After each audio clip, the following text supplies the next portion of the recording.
வணக்கம் தலைமைகளே. இன்றைக்கு ஜூன் மாதம் 4ஆம் தேதி வியாழக்கிழமை. இஸ்ரேல் மற்றும் சுற்றி உள்ள நிலவரங்கள், போர்க்கள நிலவரங்கள் எல்லாவற்றையுமே சிறிய தொகுப்பாக இன்னைக்கு பேசலாம். திரும்ப ட்ரம்ப் தேவையற்ற மதிகேடனை போல ஒரு வேலையை செஞ்சிருக்கார். திரும்பவுமே இன்னைக்கு காலையில் ட்ரம்ப் அறிவித்திருக்கிறார், இஸ்ரேல் மற்றும் லெபனானுக்கு இடையே சண்டை நிறுத்தம் அமலுக்கு வந்துவிட்டது. இனி இரண்டு தரப்பிலுமே தாக்குதல் நடத்த மாட்டாங்க. குறிப்பாக இஸ்ரேல் லெபனானுக்கு சென்று தாக்குதல் நடத்தாது, சண்டை நிறுத்தத்தை நான் கொண்டு வந்து விட்டேன் அப்படின்னு ட்ரம்ப் அறிவிச்சிருக்காரு. கூட என்ன சொல்லியிருக்காருன்னா, வருகின்ற ஜூன் 22 அடுத்த கட்ட பேச்சுவார்த்தை இஸ்ரேல் மற்றும் லெபனான் அமெரிக்க இடையே நடக்கும். அது வரைக்கும் இந்த சண்டை நிறுத்தம் அமலில் தான் இருக்கும். ஒரே ஒரு தோட்டா கூட இஸ்ரேல் தரப்பிலிருந்து சுட மாட்டாங்கன்னு சொல்லி அவரே ஒரு முந்திரி கொட்டையை போல வழக்கம் போல ட்ரம்ப் இதான் செய்துள்ளார். இன்னைக்கு காலையில் இந்த சண்டை நிறுத்தம் ட்ரம்ப் என்ன சொல்ல வர்றாருன்னா, மூன்றாவது நாடு இஸ்ரேல் லெபனான் இடையே தலையிடக்கூடாது. குறிப்பாக இது யாரை சொல்றாரு அப்படின்னா, பிரான்ஸ் நாட்டுக்கான எச்சரிக்கைன்னு பார்க்கலாம். பிரான்ஸ் நாடு தான் இதில் ரொம்ப முந்திக்கிட்டு ஐக்கிய நாட்டு சபைகள்லாம் கூட்டிக்கிட்டு அவனுக்கு கத்திக்கிட்டே இருப்பான். பிரான்ஸ் அந்த அதிபர் அவன் ஒரு மூடன். அவங்க என்ன சொல்றாங்க அமெரிக்கானா, மூன்றாம் நாடு தலையிடக்கூடாது. ஒன்று, இஸ்ரேல் கைப்பற்றி உள்ள பகுதிகள் லெபனானிலிருந்து படிப்படியாக லித்தானி ரிவர் வரைக்கும், ஆற்றுப்படுகை வரைக்கும், கோட்டை வரைக்கும் இஸ்ரேல் ராணுவம் பிடிச்சிருக்காங்க. படிப்படியாக நிச்சயமாக இஸ்ரேல் வெளியே செல்ல வேண்டும். இஸ்ரேல் ராணுவம் வெளியே செல்ல செல்ல அந்த இடங்கள்ல லெபனானின் ராணுவம் அந்த இடத்தை பிடித்து கொள்ள வேண்டும். கூடவே இந்த பகுதிகள் எங்குமே இசபுல்லா பயங்கரவாதிகளோ ஆயுதம் ஏந்திய பிற பயங்கரவாத குழுக்களோ எவனுமே செயல்படக்கூடாது. இஸ்ரேல் ராணுவம் வெளியே வரணும். வெளியே வர வர லெபனான் ராணுவம் அந்த பகுதியை பிடிக்கணும். இசபுல்லான்னு ஒருவனும் இருக்கக்கூடாது, ஆயுததாரிகளும் இருக்கக்கூடாது. ஒருவேளை இசபுல்லாலிருந்து அடுத்த தாக்குதல் இஸ்ரேல் மீது, அதாவது இஸ்ரேல் நாட்டுக்குள்ள அந்த பகுதியில் இருக்க இராணுவ வீரர்கள் மீது தாக்கினால் அல்ல, இஸ்ரேல் நாட்டுக்குள்ள இசபுல்லா தாக்குதல் நடந்தால் இஸ்ரேல் பதிலடி கடுமையாக கொடுக்கும்.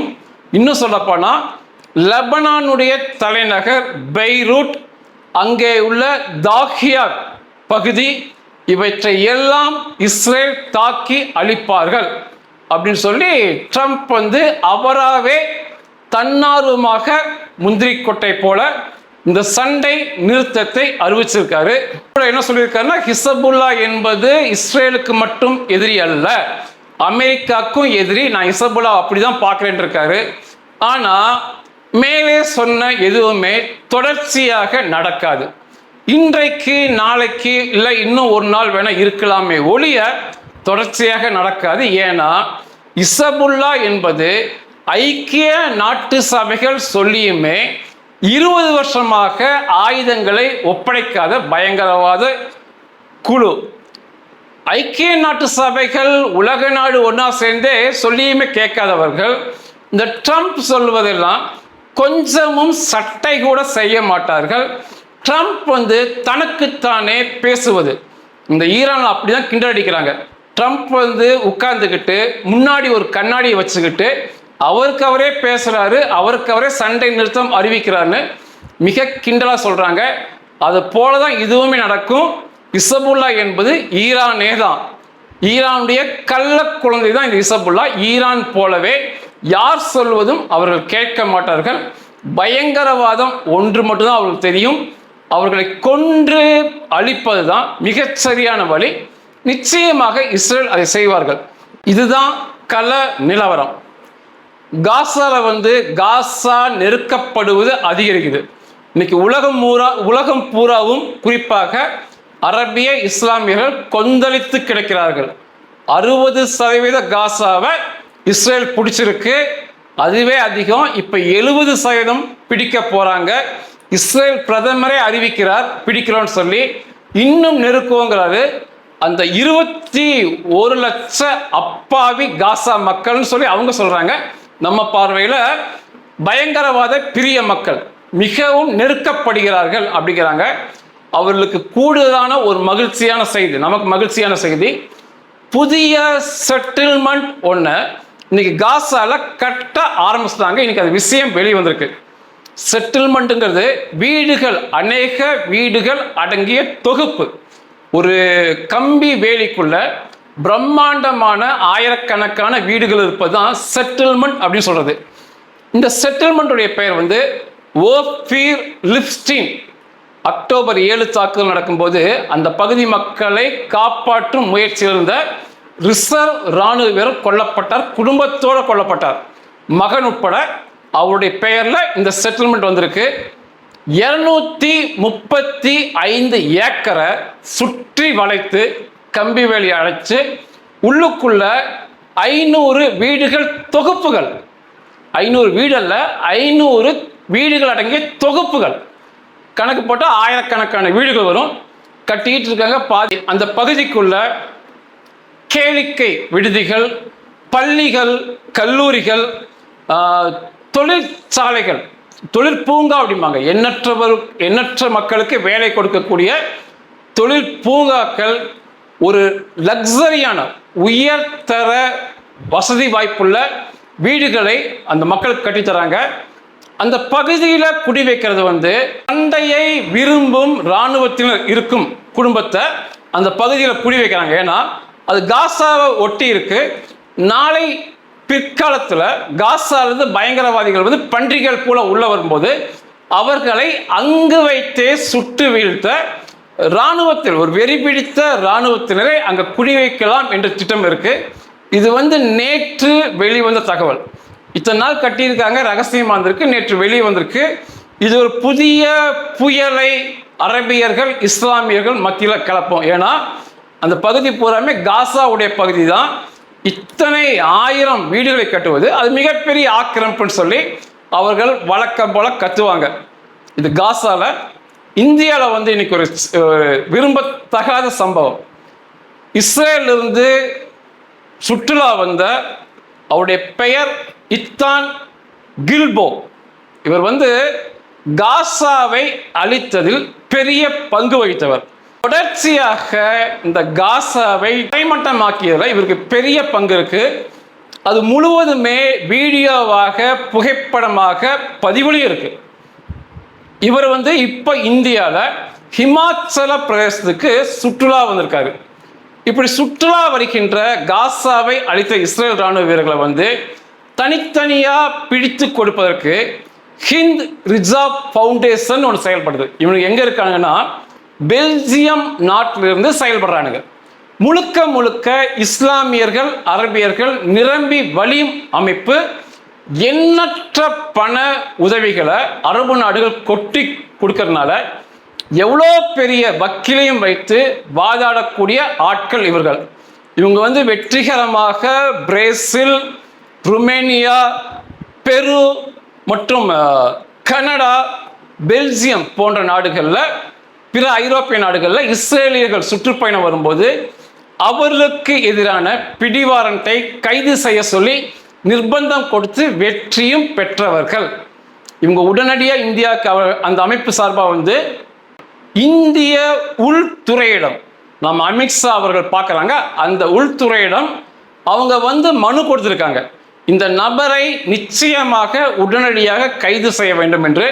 அதை தாண்டி இமாச்சல பிரதேச காவல்துறையில் அங்கே இருக்க கமிஷனர்கிட்ட எல்லாமே மனு கொடுத்து உடனடியாக இவரை கைது செய்ய சொல்லியிருக்கிறாங்க. அந்த யூசரை எண்ணற்ற பக்க ஆவணங்களை இணைச்சு கொடுத்துருக்காங்க. மிகப்பெரிய நிர்பந்தத்தை இந்திய அரசுக்கு கொடுத்துக்கிட்டு இருக்காங்க. ஆனால் இந்த நொடி பொழுது வரை, நாம் பேசுகின்ற வரை அவர் கைது செய்யப்படவில்லை. இப்போ உங்களுக்கு புரிஞ்சிருக்கும், ஒரு யூதர் வந்து வெளிநாட்டுக்கு சுற்றுலா வருவது எவ்வளோ பெரிய உயிருக்கு உத்தரவாதமற்ற செயல் என்று. ஒரு நபர் வராரு, அவரை பற்றி முழு தகவலை பெல்ஜியத்தில் இருக்கிற அமைப்பு தெரிந்து வைத்துக் கொண்டு அவரை பின்தொடர்கிறார்கள் என்றால் நாளைக்கு வந்து அவங்களை என்ன வேணா செய்யலாம். ஆனாலுமே இந்தியாவில் மிக பாதுகாப்பாக இருக்கனால தொடர்ச்சியாக ஹிமாச்சல பிரதேசத்துக்கு வந்துட்டு இருக்காங்க. இந்திய அரசாங்கம் இந்த நொடிப்பொழுது வரை கைது செய்ய மாட்டார்கள் நினைக்கிறேன். ஏன்னா இந்த பிரச்சனை நடந்தது பூரா காசால. இந்தியாக்குள்ள அந்த நபர் ஏதாவது பிரச்சனை பண்ணா மட்டுமே இந்திய சட்டங்கள் நடவடிக்கை எடுக்கும் நிச்சயமாக. ஆனா இவர் இஸ்ரேல்ல காசால சண்டையிட்டவர், அதுக்கும் இந்தியாவுக்கு எந்த சம்பந்தமே இல்லை. ஒன்று. ரெண்டாவது, இந்த பெல்ஜியத்தில் இருக்கின்ற சர்வதேச நீதிமன்றங்களை கொஞ்சமும் மதிக்காத நாடுகள்ல இந்தியாவும் ஒன்று. அந்த சர்வதேச நீதிமன்றங்கள் சொல்லுவது இந்தியாவை கட்டுப்படுத்தாது. இந்தியாவை சுப்ரீம் கோர்ட் மற்றும் ஹைகோர்ட் தான் கட்டுப்படுத்தும். அதனால அவரை கைது செய்ய வாய்ப்பில்லை. இந்த நொடிப்பொழுது வரை கைது நடவடிக்கை நடக்கல.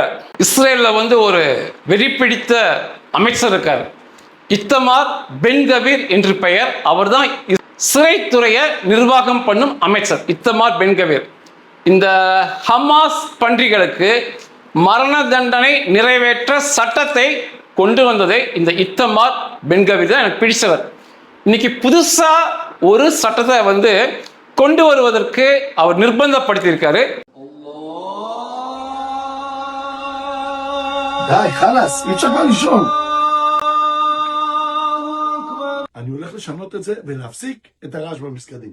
ஏற்கனவே அந்த சட்டம் பாதி இருக்கு இஸ்ரேலுக்குள்ள. அது வேற ஒன்றும் இல்லை. பள்ளிவாசல்கள்ல தொழுகைக்கு வர சொல்லி அழைப்பு கொடுப்பாங்க. அத்ஹான் என்று பெயர். பள்ளிவாசல் வெளியே மைக்கில் கட்டி கூப்பிடுவாங்க தொழுகைக்கு வாங்கன்னு சொல்லி. அது தொழுகை அல்ல. அநேகர் குழப்பிக்கிறாங்க. குறிப்பா இந்திய அரசியல்வாதிகளே அந்த மைக்கில் கூப்பிடும் போது தொழுகை நடக்கிறது, நாங்கள் தொழுகையை தொலை செய்ய மாட்டோம்னு சொல்லி அமைதியாக நின்றுவாங்க. எல்லாம் தெரிந்தவர்கள் போல. அது தொழுகை அல்ல. தொழுகைக்கு அழைப்பு கொடுக்கும் அழைப்பு. நேரம் ஆகிவிட்டது, வாருங்கள் தொழுகைக்குன்னு சொல்லி. அன்றைக்கு யார் கையிலையும் கை கடிகாரம் இல்லை, செல்போன்லாம் இல்லை. இன்றைக்கு நிலைமை அப்படி அல்ல. எல்லோருமே வாட்ச் கட்டியிருக்கோம், எல்லோருமே செல்போன் வச்சிருக்கோம், நேரம் தெரியும். அதனால அந்த அழைப்பு இல்லாமையே தொழுகைக்கு செல்ல முடியும். ஆனா அந்த அழைப்பு தொழுகை என்று இந்த அரசியல்வாதிகள் அட்டென்ஷன் நிற்பானுங்க. என்னமோ எல்லாம் தெரிஞ்ச மாதிரி. இதெல்லாம் தேவையற்ற செயல்கள் இவங்க படுறது எல்லாமே. அந்த அழைப்பை இனிமேல் இருக்கக்கூடாது. தூங்குபவர்களை தொல்லை செய்கிறது. குறிப்பாக அதிகாலை வேலை முடிச்சு தூங்கும் போது இந்த அழைப்பு என்னை எழுப்பிடுன்னு சொல்லி அவர் ஒரு வீடியோவே போட்டிருக்காரு. அந்த அழைப்புக்கு வர மாதிரி இவர் போய் அதை நிறுத்துற மாதிரி சட்டம் கொண்டு வருவேன்னு சொல்ற மாதிரிலாம் வீடியோவே கொடுத்துருக்காரு. அந்த சட்டம் இப்ப இஸ்ரேல முழுவதுமாக அந்த அழைப்பு சத்தம் இருக்கவே கூடாது அப்படிங்கிற சட்டம் கொண்டு வர பாருங்க. இன்னைக்குமே இருக்கு. இன்னைக்கு என்ன சட்டம் இஸ்ரேல் இருக்குன்னா, அளவுக்கு அதிகமான சத்தம் இருக்கக்கூடாது. அண்டை வீடு கொஞ்சம் பக்கத்தில் மட்டும் சத்தம் கேட்கலாம், அவ்வளோதான். மற்றபடி பெரிய சத்தம் இருக்கக்கூடாது. அந்த சட்டம் இருக்கு, முழுவதும் இருக்கக்கூடாதுன்னு சொல்லி இத்தமார் பென் கவீர் சட்டத்தை கொண்டு வராரு. அந்த வீடியோ அவர் வெளியிட்டனே நிச்சயமா நீங்க பார்க்கணும்னு சொல்லி எனக்கு தோணுச்சு, அதான் வெளியிட்டேன். இந்த லெபனானுடன் சண்டை நிறுத்தத்தில் பின்னால ஒரு தந்திரமும் இருக்கு. தொடர்ச்சியாக தினம் ஒரு இஸ்ரேலிய ராணுவ வீரர்களை இசபுல்லா பயங்கரவாதிகள் அந்த ஒயர் கம்பி வழி ட்ரோன் மூலமாக கொண்டுட்டே இருக்காங்க. டெய்லி ஒரு இஸ்ரேல் ராணுவ வீரர். இன்னைக்கு வரைக்கும் 27 ராணுவ வீரர்கள் கொல்லப்பட்டிருக்காங்க. அதனால இந்த சண்டை நிறுத்தம் ஒரு 4-5 நாள் இருக்கலாம். அதுக்குள்ள அதை பயன்படுத்தி அந்த ட்ரோன்களை அழிக்கும் தொழில்நுட்பத்தை கொண்டு அதை நடைமுறைக்கும் லெபனானுக்குள்ள கொண்டு வந்துருவாங்கன்னு நினைக்கிறேன். அந்த ஒரு 4-5 நாள் நேரத்துக்கு இந்த சண்டை நிறுத்தம் ட்ரம்ப் கொண்டது உதவி செய்யும் அப்படியே பார்க்கலாம். இது இஸ்ரேலுக்கு அவர் செய்த நன்மைன்னு பார்க்கலாம். ஒரு 5 இஸ்ரேலிய ராணுவ வீரர்களை காப்பாற்றி கொடுத்திருக்காருன்னு சொல்லியுமே ட்ரம்பை பார்க்கலாம். துறைமுக முற்றுகை ஈரான் மீது அப்படியே தொடர்கிறது. இன்னைக்கு வரைக்கும் அமெரிக்கா சொல்லியபடி 125 கப்பல்கள், பிரம்மாண்டமான கப்பல்கள் துறைமுகத்தை விட்டு வெளியே வந்தது, உள்ள வந்ததை வழிமறிச்சு வந்த பக்கமே அனுப்பியிருக்காங்க. அந்த 125ல் 6 கப்பல் சொன்ன பேச்சு கேட்காதனால தாக்குதல் அமெரிக்க இராணுவத்தின் தாக்குதலுக்கு உள்ளாகி முடமாக்கப்பட்டதுன்னு சொல்லி இன்னைக்கு அமெரிக்காவுடைய சென்ட்ரல் கமாண்ட் அறிவிச்சிருக்காங்க. நேற்று குவைத் தாக்கப்பட்டது ஈரானுடைய ஏவுகணை மற்றும் ட்ரோன்களால். அந்த பிரச்சனை நேற்றோடு நின்றுருக்கு. அதுக்கப்புறம் தாக்குதல் நடக்கவில்லை. ஈரான் என்ன சொன்னாங்கன்னா, எங்கள் தீவை அமெரிக்க இராணுவம் தாக்கியது, நாங்கள் அதனால அமெரிக்க இராணுவ வீரர்கள் எங்கெல்லாம் இருக்காங்களோ பக்கத்தில் அங்கே தாக்குன்னு சொன்னாங்க.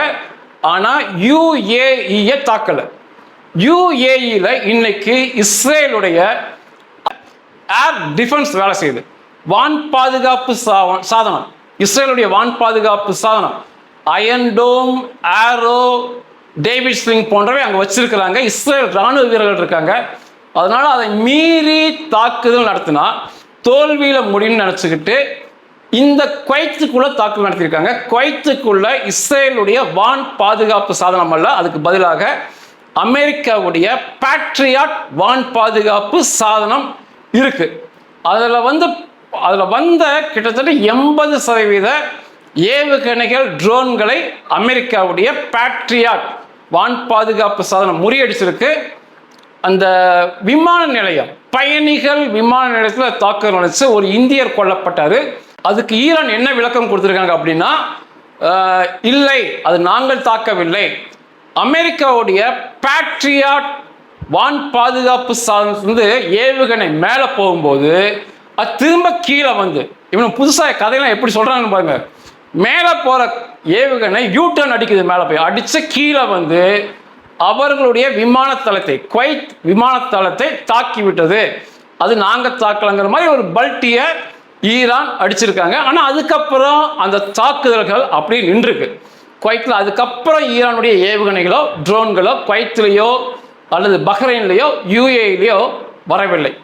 இது இன்றைய நிலவரம். இஸ்ரேல் மற்றும் சுற்றி யூதர்களை சுற்றி நடக்கும் நிலவரம்.